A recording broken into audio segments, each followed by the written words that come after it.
What you're about to see is a real-life story. He worked out frauds by which confidence make more money each year from the Americans with their violence. Braddock. Captain Braddock. Ready.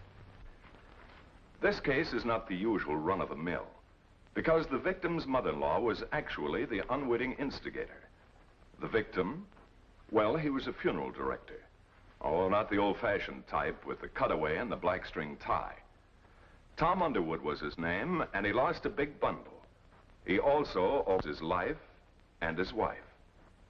We'll call this case Kite High. And it all began when Mr. Underwood returned home from a Chicago business trip and found his wife in tears. I wouldn't put up with it for one more moment. You mark my words, Connie. I know what I'm talking about. I've noticed little things. Things that a young and inexperienced woman wouldn't understand. Oh, now, Mother, you know that isn't true. Tom loves me, and he's a good husband. Very well. Contradict me and call your mother a liar. I'm only thinking of your own good. On Thursday, July the 9th, he didn't come home all night. That was business. On September the 4th, he was seen in Kugler's restaurant with a woman. That was his cousin. And how about the Chicago trip? He should have been home 2 days ago. Well, this is a fine welcome home.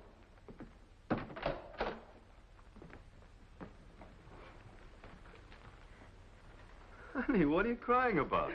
You stay away from my daughter. What?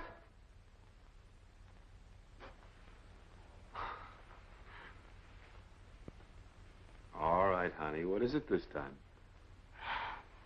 I called the Park Hotel, and you weren't registered there. Oh, that. Well, at the last minute, I changed my mind and went to the Carlton. You must have liked it. You stayed 2 days longer than you expected. The extra 2 days I spent shooting ducks up at George Green's place in Wisconsin. A very likely story. What business is it of yours? There. Shouting about it proves you've something to be ashamed of. Tom, haven't you got anything to say? Yes, I have. For 2 years now, I've put up with your mother. Now I'm through. I haven't done anything wrong. I never have, as far as you're concerned. But she's taken keen delight in conjuring up trouble. Oh, but Tom... Now, wait a minute, Connie. Every argument we've ever had's been caused by her. Look, honey, I know we're in love, but what chance has it got if I've got to report to a parole officer every night? That's insulting. It's the truth. Constance, are you going to let Oh, please, Mother. Tom, let's stop all this. I'll forgive you. There's nothing to forgive. But there is one thing to get straight. Either she gets out of here or I do. Well, I never. Why, Tom, you know Mother can't leave. Her sacroiliac's twisted. Too bad it isn't her neck. Well, if that's the way it's to be, my bags are still packed.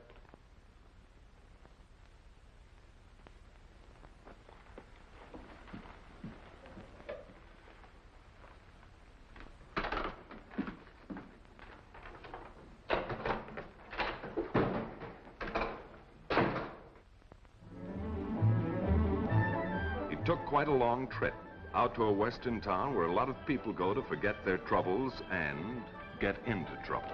There's always been gold around here. Originally, it came out of the earth, but now it's sitting right on the gaming tables. If your luck is good, you may get some. And that reminds me, if you burn easily, stay home. The sun is hot, and so are the dice. Pretentious, isn't it? And it offers everything it implies. None of that wild and woolly west stuff here. It's a nice spot for those who can afford plush living. And Mr. Underwood could afford it. He went to one of the best of the big hotels, and of course, like most people with troubles, his first stop was the casino and bar. You have a nice choice here. You can gamble or you can drink. Mr. Underwood decided to do both.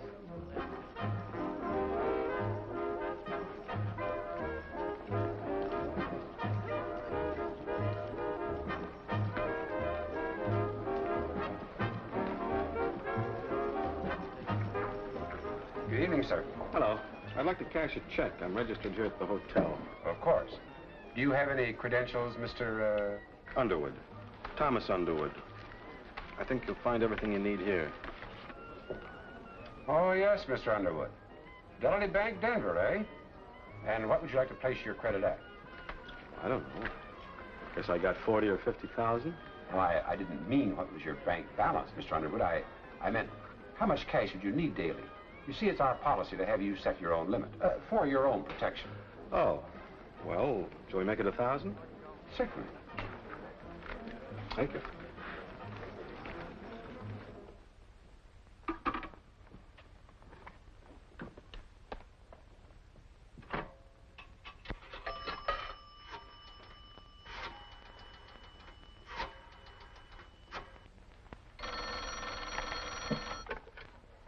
Hello? Hello, Wally. This is Sherry. Oh, hello, honey. What's new? I've just run into something that talks in 50 G's and proves it. Well, you think you can handle it? He's as ripe as a cantaloupe in August. Well, crate him up and bring him over. Right, sweetie. See you later. So long.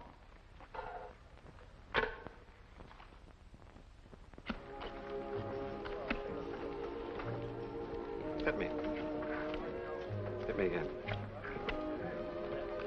Good.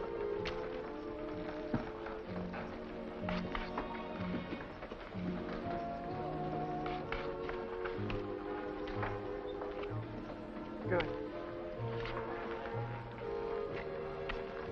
I'll pay 20. Beats me. Pay me. Look at him.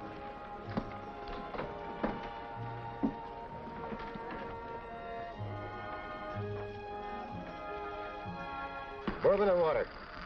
Thanks. Say, you're not doing so well. Well, they're only $5 chips. I done hit it hard. Yeah, that's my theory. I lose 29 on the slot machines. Figure I break even. Even? Well, sure. I make 20 a day so I can afford it. If I bet 40, I'd be losing. Oh. Well, this isn't my night. No, mine neither. All night this place has been dead. Don't use that word.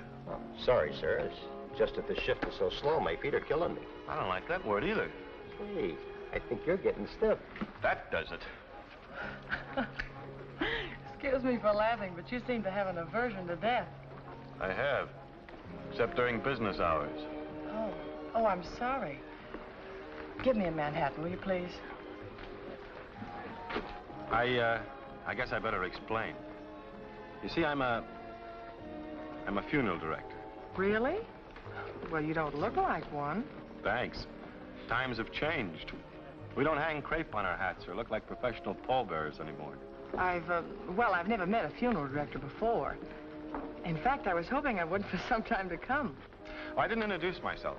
My name's Tom Underwood. And I'm Sherry Pine. It's nice knowing you. You're on a vacation? A temporary one that'll be final in a few weeks. I'm getting a divorce. Oh. Don't you believe in such things? I don't know. I may have to. Unhappy? Call it confused. I think it fits better. And I got a swell wife. But I got a mother-in-law who'll drive me to an early grave. Oh, excuse me. You're forgiven. But what's the answer to your problem? Las Vegas? I hope not. Right now, I just want to forget about it. Maybe do a little gambling. Care to help me get rid of these? Love to.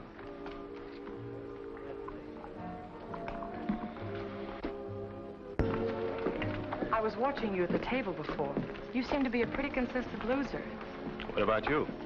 I do all right, but not here. What do you mean? Mr. Underwood, I'm a woman here alone seeking a divorce. I don't think it's the smartest thing in the world to be seen gambling in a public casino. You're absolutely right, but where? A private game.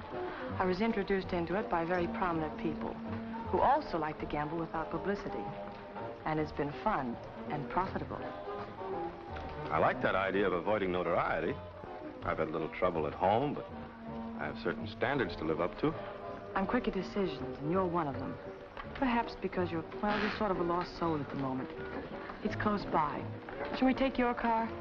I think we better take yours. I don't think you want to ride in mine. Why not? I drove up in a hearse.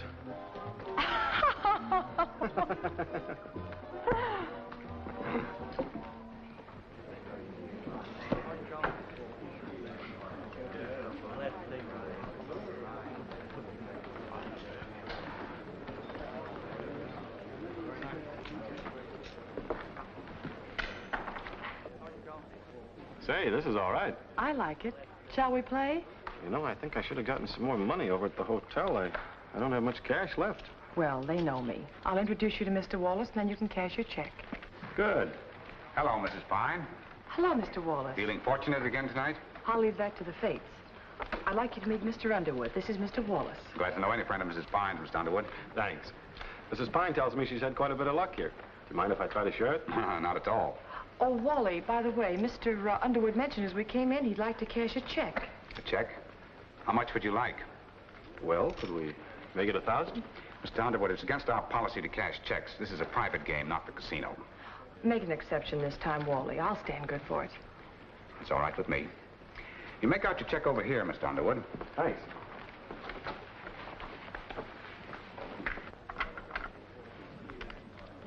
How am I doing? Bad luck to count, but you're way ahead. Thank you. 12, 13, 14, 1,500. Not bad. Let's celebrate. Just as soon as I powder my nose. Okay.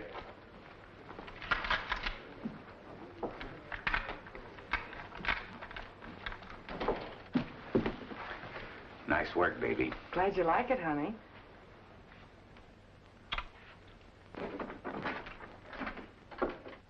Amazing, isn't it? Underwood actually did win, and in a spot where he looked like a sure mark. Well, they were very clever, as you'll see in just a moment when we follow up the case of Kite High. Now, let's follow up the case of Kite High. Hello? Hello, Marty. Yeah, Wally. How are you? Okay. How about Underwood's checks? They cleared in Denver. No stops, no questions, no nothing. Good. I'll be seeing you. Cool and sparkling, isn't it? You can dunk your entire gorgeous body in this spring water, or you can just dip your hot little toes in it and forget the dizzy spin of the roulette wheel. Good morning. Morning, Sharon. I called you early this morning. I thought maybe we could have breakfast together. Oh, I'm sorry. They have good horses here, and I like to ride the desert in the early morning. Oh, please finish your breakfast. Like most women, I'm on a diet, so I enjoy watching other people eat. That's masochism. Speaking of riding, we certainly took that 21 game for a nice little ride. 3 nights in a row. Wait till I tell the boys back home. And I'm a couple thousand ahead. How nice. Hey, see, I got a system. Each morning, I mail all my cash back to the bank for deposit. Then each night, I write another check. That's a system? Well, sure, don't you understand? That way, they can't win back more than the amount of the check. And I only write 1 check a night. It's all very confusing, but it's all right. Hi, how are you? Well, well, Mrs. Pine and Mr. Underwood, the 2 luckiest players in our little family. I'm surprised you'd even speak to us. Well, the bitterness of the evening is all washed away by the sunshine of the morning. How nicely put, Mr. Wallace. I'm for a swim. See you gentlemen later. Bye. Bye. Sit down, won't you? Thank you. Attractive, isn't she? Very. You known her long? Oh, a few weeks. That's long enough to recognize a lady. That's why we like to have her in our little game. I don't want to appear inquisitive, Mr. Wallace, but how do you get a private game like yours started? Oh, it's not very difficult. I happen to know people with a great deal of money. Now, for instance, a Texas oil man introduced Mrs. Pine. She introduced you. Just nice people who prefer the intimacy of my home to that of the casino. Looks like I'm traveling in high society. I just happened to think of something. Isn't a game like yours a little risky? I mean, isn't there a chance of it being raided? Well, gambling's legal in the state of Nevada, Mr. Underwood. Of course, we don't have a license. Oh. Well, I'll see you tonight, Mr. Wallace. I got to write a letter. Now, you go right ahead, Mr. Underwood, but if you're writing home, I'm sure it can't be for money. That's right. I'll see you later. Oh, Mr. Underwood, I'm sorry to bother you, but it's about your hearse. Is what? This funeral hearse. You have it parked right in front of the casino entrance. That's right. Could you please move it around the back? It doesn't do the business any good. You mean it has sort of a deadly effect? That's the funniest thing I ever heard. I mean it. That's the funniest thing I ever heard of. Well, I'm glad you have such a sense of humor. I'll take advantage of it. Well, that's a bit heavy, isn't it? Won't weigh me down. Which reminds me, you know, I'm such a trusting soul, I never check with you. What's the take on our funeral director? Here's the check he cashed last night. $5,000. What are you waiting for? Nothing. I was just going to see the professor.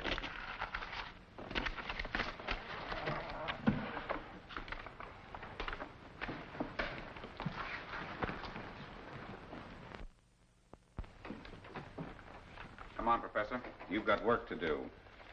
Always work. I could get more rest by being honest. Maybe, but not as much money. Another Underwood check. For 5,000 this time, huh? Mm-hmm. Well, how much do I race it to? 25,000. 25,000, the man says.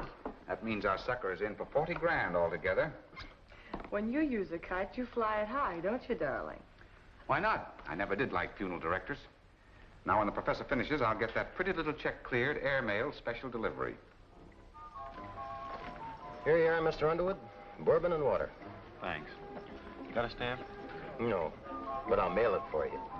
I love to play post office. It's to my wife. I'd like it to go airmail special delivery. Will do. What's the matter, Mr. Underwood? You got troubles? Andy, I'm lonely. I had a fight with my family and I left. I did the same thing with my wife. I stayed away 2 years. Then I went back and rang the doorbell. Guy answered, beat my brains out. I think I'll go home. Mr. Underwood said he thought he'd go home, but he didn't. Who? Oh, Mr. Underwood. Yeah, just a minute. He's here. Long distance for you, Mr. Underwood. For me? Yeah.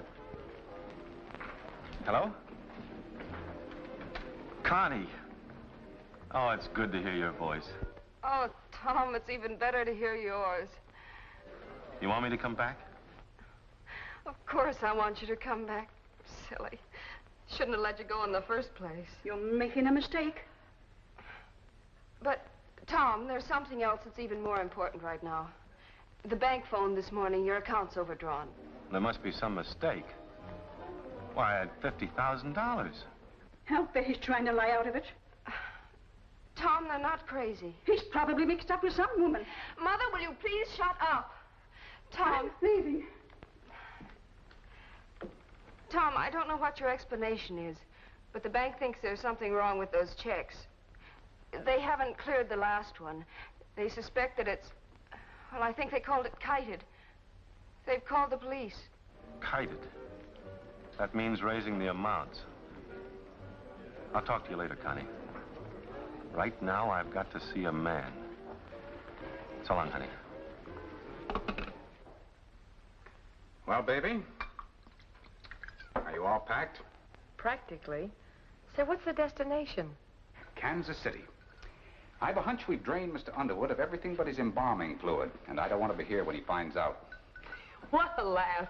He'll be the only mourner at his own funeral.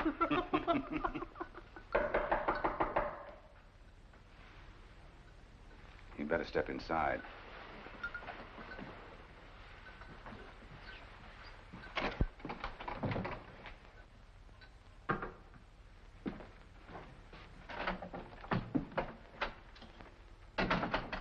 Well, hello, Mr. Underwood.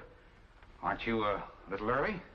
I should have been here days ago, when you first started kiting my checks. Kiting? I don't know what you're talking about. I want my money back. Every penny of it. And suppose you don't get it? Then I'll call the police.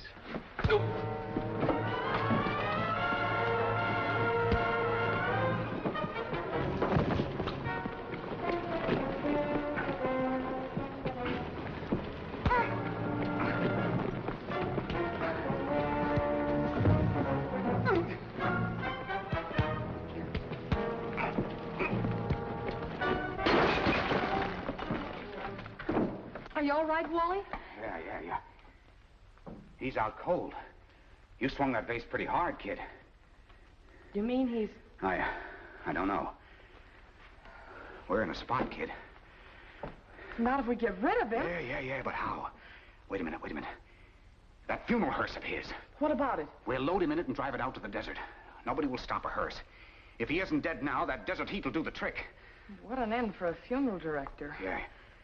I'll go get the funeral hearse. Sorry, Mr. Wallace. You may not be ready for a hearse, but you are for a police car. We've been watching you for some time.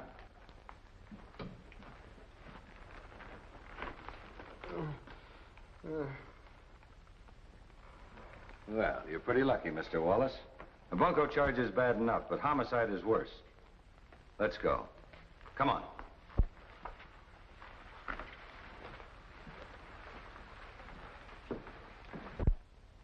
Well, that's it. Wallace and Mrs. Pine were working an old racket. Underwood thought that he was winning every night in that 21 game, but each check that he cashed was expertly raised, or kited as we call it, to far more than his supposed winnings. Now, they all went to prison, but there are lots of other bunco artists to take their place. Remember, they're just looking for new suckers, and it could happen to you. Well, I hope I've been able to give you some idea of how the con man operates in actual cases. The fact is, you'll find con men almost any place. From the scrubbiest parts of town all the way up to the playgrounds of the social set. And in each case, they manage to fit right into the background they're working against. And when you tell a sucker that he's been swindled, most of the time he won't even believe it. But finally, when the truth does sink in, he says, "But how was I to know he didn't look like a con man?" Well, they never do. Or they wouldn't be in the business very long. Now, can you tell a con man when you see one? Is there any way? No, because he looks just like anybody else. The con man uses only what nature gave him. His brain, charm, an ingratiating manner, and an understanding of human nature that would do justice to a professor of psychology, believe me. And that brings up another important point in the con man's technique.